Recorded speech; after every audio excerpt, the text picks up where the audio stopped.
What's up, fellow day traders? Here's the watch this video for Tuesday, March 10th, showing you the SPY. We actually had, I don't know the last time if I've ever seen this, I don't know, we've actually had a limit down in the market today where there was a halt early on for 15 minutes. Very proud of Wayne and other members in the chat that we talked about in the pre-market.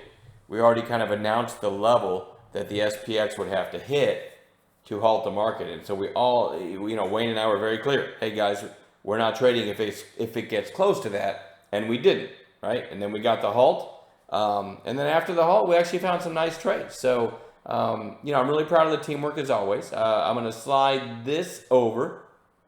Just some highlights from today. Wayne called AIM through 350. That was kind of an earlier trade. Went pretty quickly to 4. That's a nice percentage gain.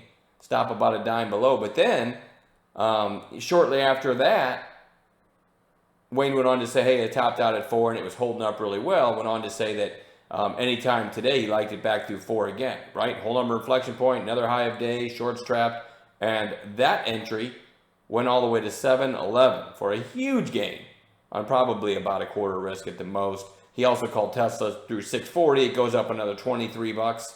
A fantastic call. And I actually called VXRT early. I didn't even put HTBX on here, but maybe I'll show that too.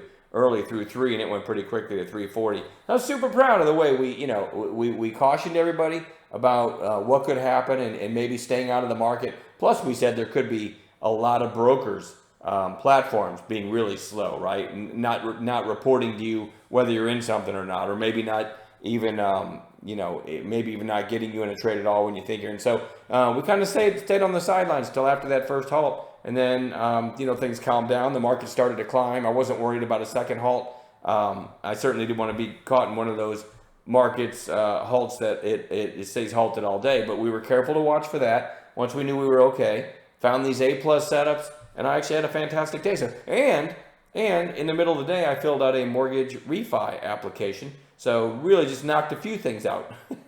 And anyway, real quick, here's I keep an update of my equity curve. Every trade I've taken, so these little green dots here, every green dot means new high for the year. These little green dots somewhere in here, several of them would be all of today's trades. And that's every trade I've taken through TradeStation in 2020.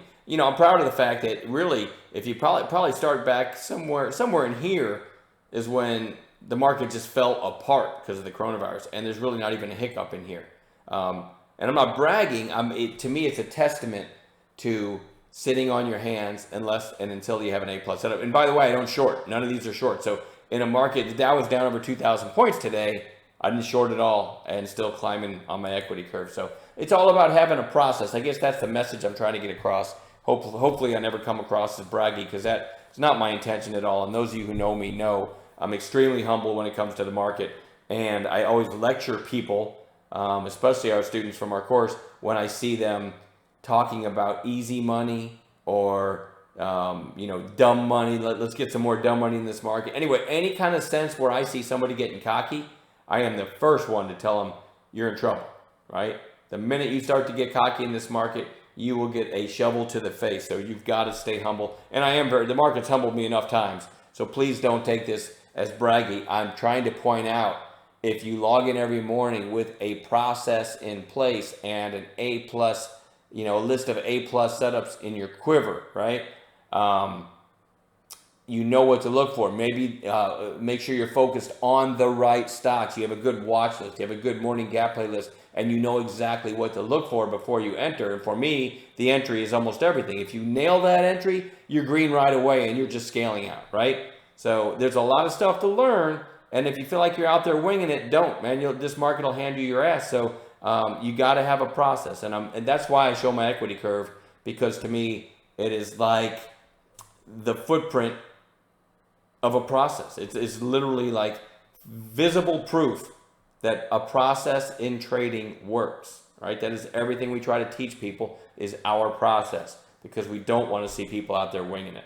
And man, if you're on any kind of social media that has to do with stocks, you see a lot of people are out there winging it.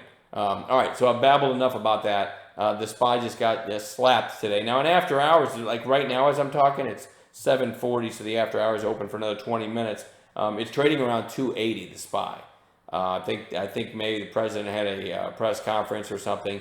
I didn't see it. Something about a payroll tax. I mean, they're doing what they can to ease the pain of this, I guess. I didn't hear it, though. I don't know if the bounce will last. Maybe it will, maybe it won't. But I'm going to do what I always do. I'm going to log in tomorrow and then wait for A+ setups. All right? So there you go. That's my little mini lecture, and I'm going to show you what I'm watching for tomorrow. AIM, huge move today. Wayne nailed 2 calls in this one, and I'm going back to watch it again tomorrow.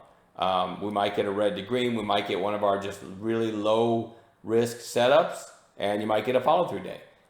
It might open at $2 tomorrow. I don't know. I don't care. I'm in cash every night, but that is absolutely one to watch. NOVN actually looks decent anyway. Big volume here, and then big volume here, but that's not enough to put it on my list. In after hours, it's trading at like $1, so a potential gap play tomorrow. Don't even know what the news was. I'm going to suspect coronavirus related, but I'll have to double check that. We'll know in the morning when we start to look at gappers. KALA, very strong in a week tape, closing well off its highs, but still that's a big day. We're going to watch that one. LPTH, another strong one on a weekday. VIPS, very, very, I mean, you can't even tell the market's been weak, and look at this thing. So we definitely want to focus on something with that kind of strength. HTBX, we're watching for a bounce today. It did bounce. I actually called a trade in this. Over this little, look at this little kind of cup, and here's the opening high, right? Cup and handle. I already like the daily chart. Was overdue for a bounce. Puts in a handle. Then look at this. This makes me like it even more. Right here, it looks like it's rolling over, and I just called it long at 83 cents over the highs, right? Cup and handle. This one topped out at 82. I got long at exactly 83, and my best sell was 92. Now, that doesn't sound like much, but percentage-wise, that's pretty nice. And, you know, I didn't take this big, so I ended up with an extra $300 just from this little trade right here onto everything I'd already made in the morning. So that was kind of a neat little afternoon bonus. And we're going to watch it again tomorrow because it closed above its open, and it might have a follow-through day.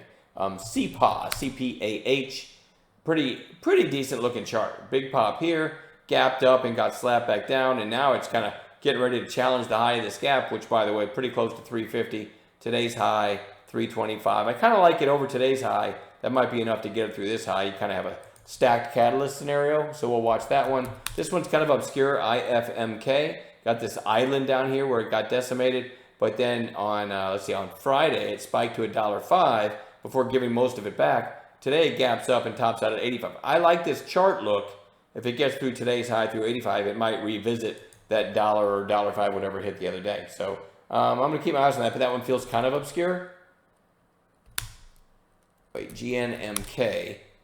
I have to fix this. In my notes, I've got GMMK. So while I'm just sitting here making this video, I'm going to fix it. All right, so GNMK, I believe they make a coronavirus test. Big spike back here, gave it all back. Then another subsequent spike, barely broke 6. Gave less back, but still a bunch back. But then a nice green candle today. Today's high 520, closing below 5. So that's kind of a scenario that maybe we open below 5 tomorrow, and maybe we get that whole number 5 break, knowing that today's high was 520. There's another potential catalyst only 20 cents away. So that might give us our whole number inflection point setup. We'll know tomorrow, right? CAR, C-A-R. There's nothing pretty here, but I already talked about, you know, this one being overdue for a bounce. Of course, a lot of things are, right? And this, you know, they're a car rental company, and travel's getting slammed because of coronavirus. So that's why this is getting slammed. But I mean, they had decent earnings back here.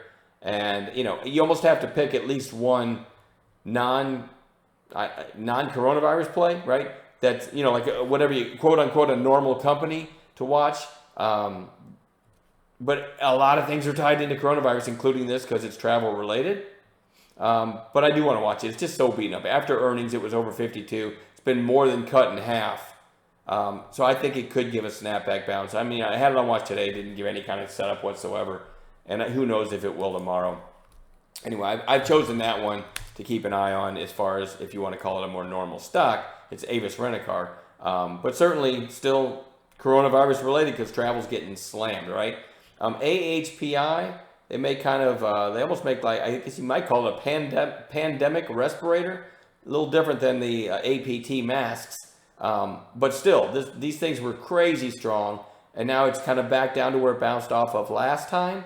and it's kind of right in the middle of that buy zone we look for. So AHPI, potential bounce. Same thing with APT. This thing was almost 42 a little over a week ago. I'm not suggesting it should have been, but now it's come down and actually taken out the 20-day just that quickly.